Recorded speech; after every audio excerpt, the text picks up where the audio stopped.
Grace, peace, and love to you from the one who was and who is to come. Amen. When I was a freshman in college, I got into rock climbing, and I mean way into rock climbing. My buddies and I, we would go all the time to a little practice rock. We took a rock climbing class that was offered at the time. We hung out with that professor all the time. It was just an obsession for us. In fact, every time that we went in or out of the dorm, we had a rule that you had to stop, grab the lintel, and do 5 pull-ups. That was our level of trying to get, because everything's about how strong are you in your forearms compared to your body weight. That was an important part of climbing. And so now, I don't have any of that now. I stopped rock climbing a long time ago, but I never stopped being interested in rock climbing. So I was very taken by the story of Alex Honnold. Does anyone know who I'm talking about? Alex Honnold. Alex Honnold loved climbing. He started early. His mom took him. Here he is at age 5, and he's learning how to climb on a rock wall. And his mom really helped him get into this, continued to nurture. He realized he had a gift, but he had to couple it with commitment. He lived in a van in Yosemite Valley, as lots of the climbing community would, and he spent all of his time focused on how to hone his craft. You see, it's not enough to be born with gifts. He also knew you had to apply a lot of focus and dedication and practice to it. And so he did. And he continued and he continued. He got focused on El Capitan, this giant rock that's in Yosemite. And he did this one climb several times so he could get it completely down. And then on June 3rd, just last June 3rd, he free climbed the entire El Capitan, very difficult 513 route without rope or without any sort of assistance whatsoever. He did all of this in about 4 continuous hours.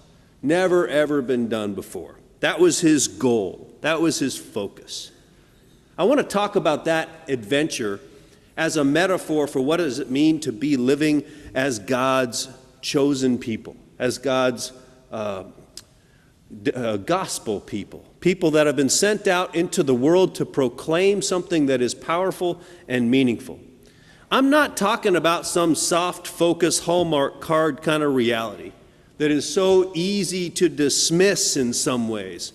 Biblical stories actually focus on something that's much more amazing, much more challenging, much more like a solo climb up El Capitan than just simple platitudes. Exodus 19, what was just read by John a second ago. It was an escape from slavery, from Pharaoh's system of domination in which the many existed to work to support the luxuries of the few. It was a time of exploitation, and it was God who heard the cry of the slaves and said, I will rescue you from that place. So this rescue was not pretty. Even when, if you think about, if you've ever seen like the 10 Commandments with the Cecil B. DeMille stuff, it was worse than you can imagine. The quotas kept going up and the supplies kept going down. You ever been in a job where someone keeps telling you, do more with less? Do more with less. Keep doing more with less. At some point it becomes oppressive. At some point it's undoable. In this case, finally God liberated them. And so what we have in that story that John just read is now they've gone through the liberation from Egypt. They've traveled through the wilderness. They've received the gifts of manna in the wilderness so they could eat. And now they're at the foot of Mount Sinai. Now it's that they hear this covenant promise.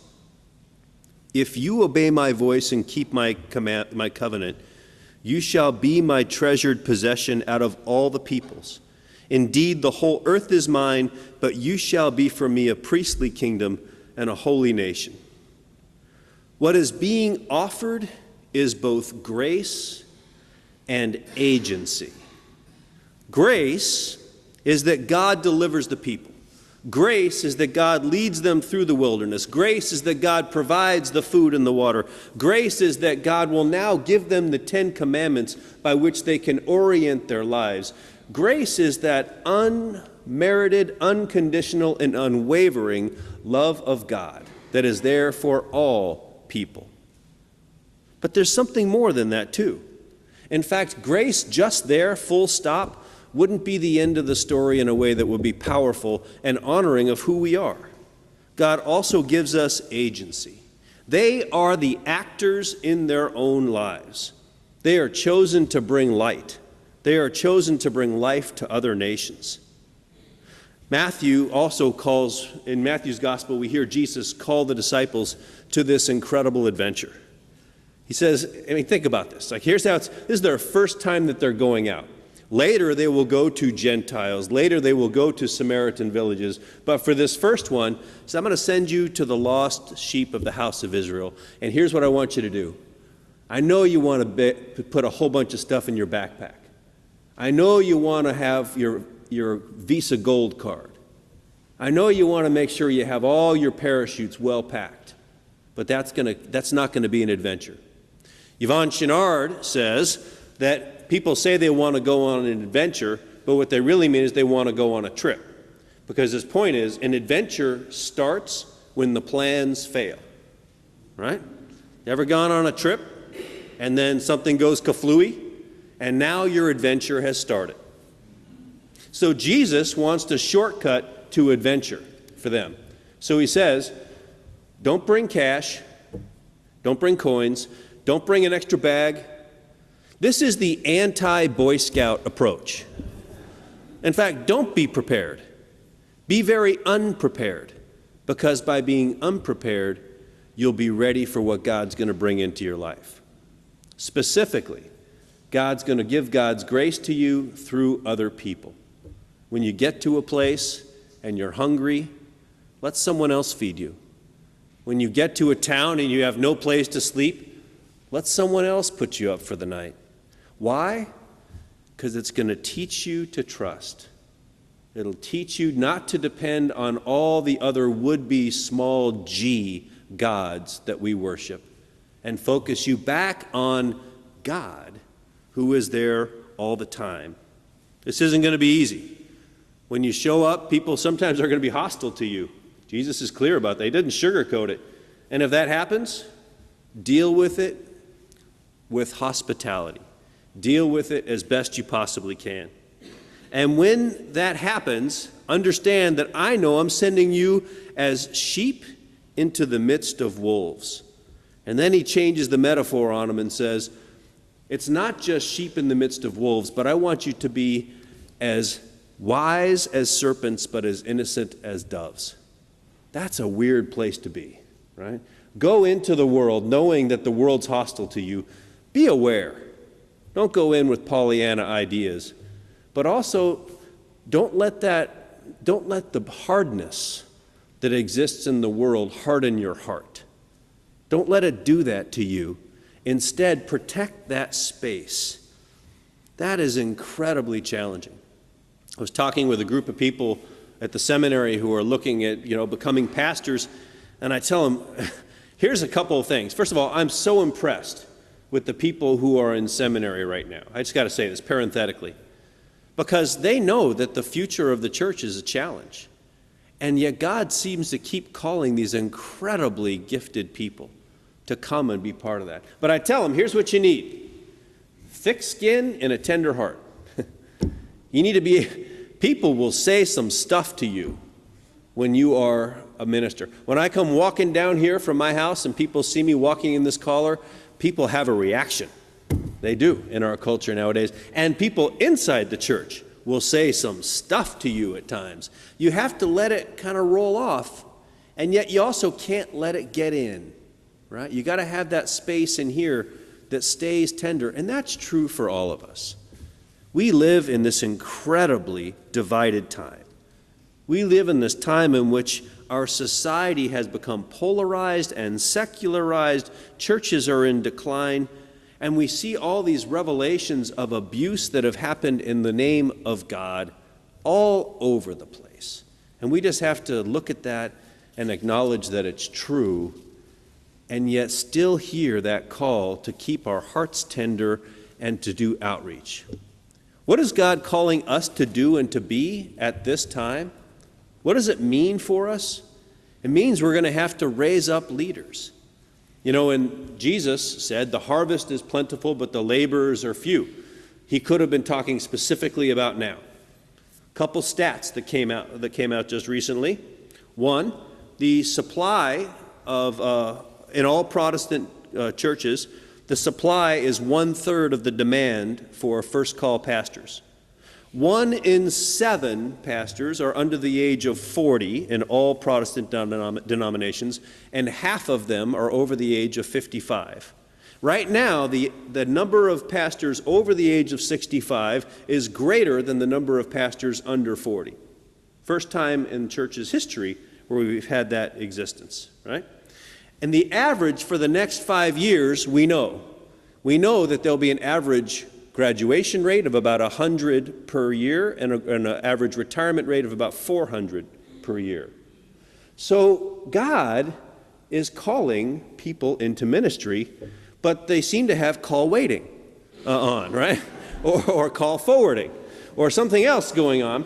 And what I want to say is, if God is tapping you on the shoulder and saying, I think I see a future for you in the church, do not try and, you can try and run from it, but I would have you read the book of Jonah to see how that goes.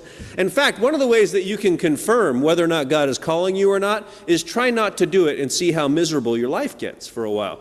That might be a clue that God's actually pulling you into it. But I want to tell you about a relational story, and this is about Jason Nicholson, who is from San Diego State University, who heard the call through the community into ministry. This picture was from the Montana Gazette just this last week.